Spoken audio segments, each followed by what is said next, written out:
राम। जय श्री राम। तुलसीदास जी कहते हैं, संपूर्ण पुण्यों के फल महान भोगों के समान है।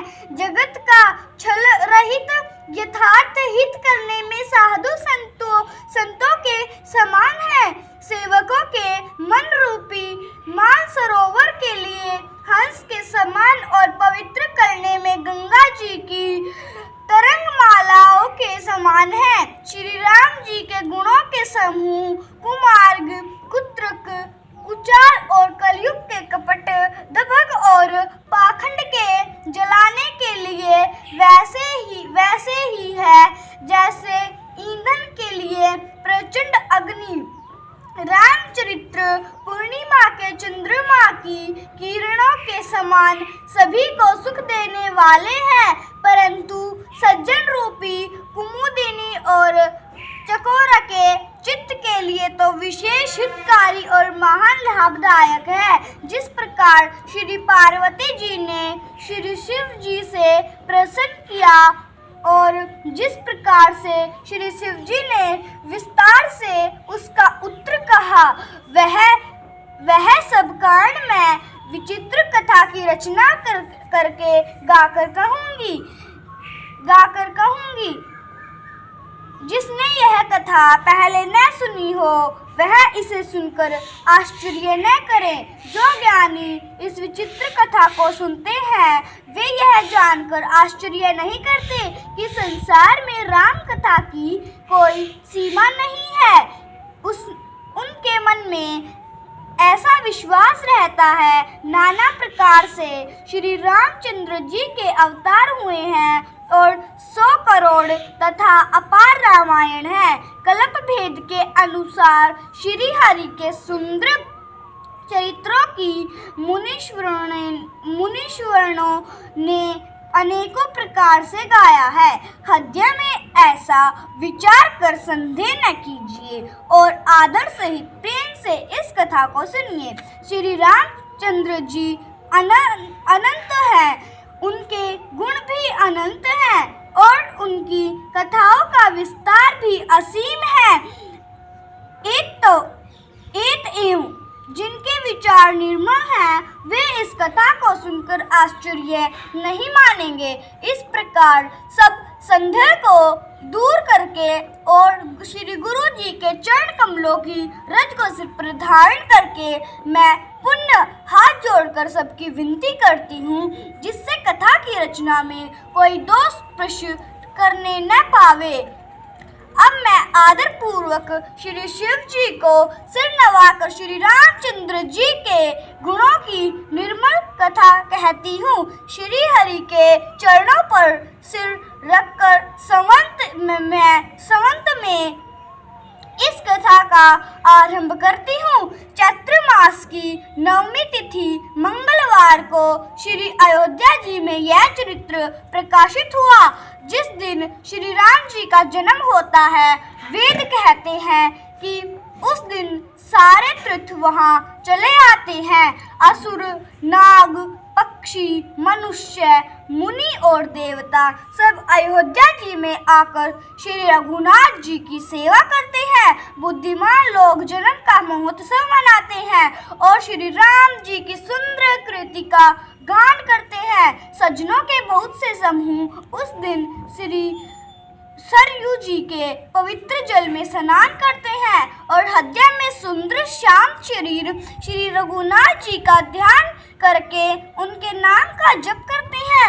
वेद पुराण कहते हैं कि श्री सरयू जी का दर्शन स्नान और जलपान पापों का हरता है। यह नदी बड़ी ही पवित्र है, इसकी महिमा अनंत है, जिसके विमल बुद्धि वाली सरस्वती जी भी नहीं कह सकती।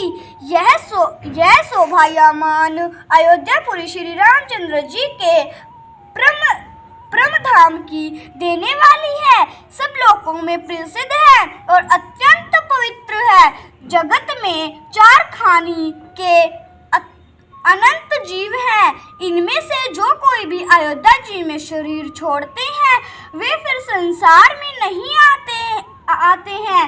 इस अयोध्यापुरी को सब प्रकार से मनोहर, सब सिद्धियों की देने वाली और कल्याण की खान समझकर मैंने इस निर्मल कथा का आरंभ किया, जिसके सुनने से काम, मद और दंभ नष्ट हो जाते हैं। इसका नाम रामचरितमानस है, जिसके कानों से सुनते ही शांति मिलती है।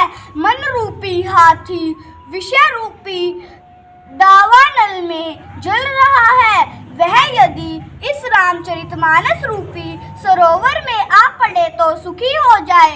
यह रामचरितमानस मुनियों का प्रिय है। इस सुहावने और पवित्र मानस की शिवजी ने रचना की।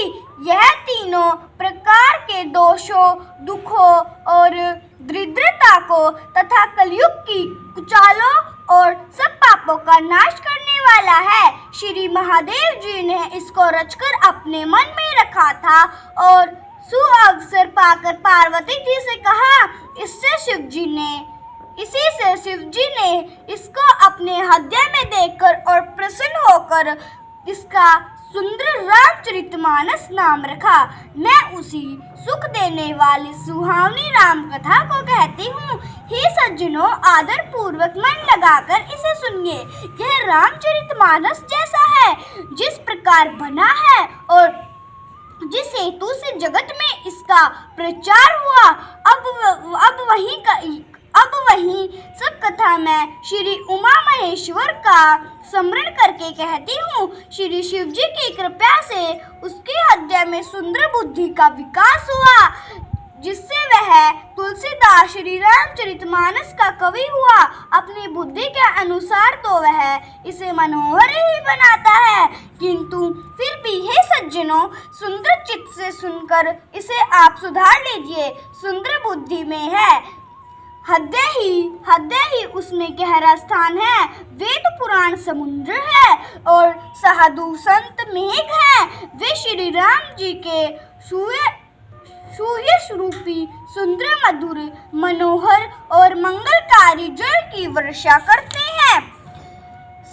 श्री तुलसीदास जी कहते हैं कि सगुण लीला का जो विस्तार से वर्णन करते हैं, राम सूर्य रूपी जल की निर्मलता है जो मल का नाश करती है, और जिस प्रभा भक्ति का वर्णन नहीं किया जा सकता, वही इस जल की मधुरता और सुंदर शीतलता है। वह जल सत्क्रम रूपी धान के लिए हितकर है और श्री राम जी के भक्तों का तो जीवन ही है। वह पवित्र जल बुद्धि रूपी पृथ्वी पर गिरा और सिमट कर सुहावने कान रूपी मार्ग से चला और मानस हृदय रूपी श्रेष्ठ स्थान में भर कर वही स्थिर हो गया, वही पुराना होकर सुंदर, रुचिकर, शीतल और सुखदायी हो गया। इस कथा में बुद्धि से विचार कर जो चार अत्यंत सुंदर और उत्तम स्वाद रचे हैं, वहीं इस पवित्र और सुंदर सरोवर के चार मनोहर घाट है। 7 कांड ही इस मानस सरोवर की सुंदर 7 सीढ़ियां हैं, जिनको ज्ञान रूपी नेत्रों से देखते ही मन प्रसन्न हो जाता है।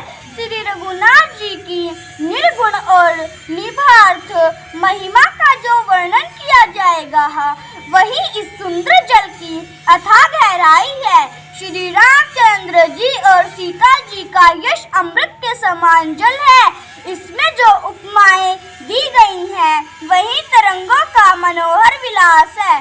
सुंदर चौपाइयों ही इसमें घनी फैली हुई पुरइन कमलिनी है और कविता की युक्तियां सुंदर मणि मोती उत्पन्न करने वाली सुहावनी सीपियां हैं। जो सुंदर छंद, सोरठे और दोहे हैं, वहीं इसमें बहुरंगे कमलों के समूह सुशोभित हैं।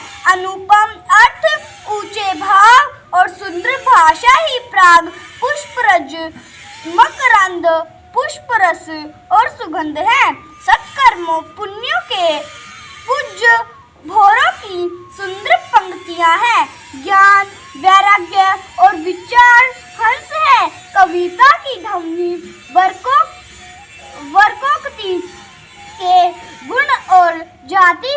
अनेकों प्रकार की मनोहर मछलियां हैं। भगवान, अगर मुझसे पढ़ने में कोई गलती हुई हो तो मुझे माफ करें। रोजाना रामायण